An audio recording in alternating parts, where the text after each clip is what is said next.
keessuma keessumaan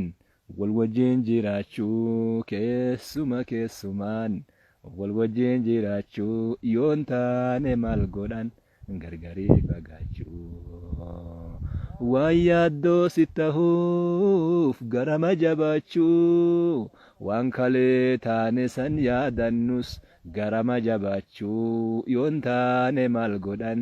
gargarii fagaachuu keessumaan wal wajjin jiraachuu keessumaan wal wajjin jiraachuu yoon taane maal godhan gargarii fagaachuu hiriyaa kaayofsi ta'u filadhu dardaraa suuta deemin ariifatin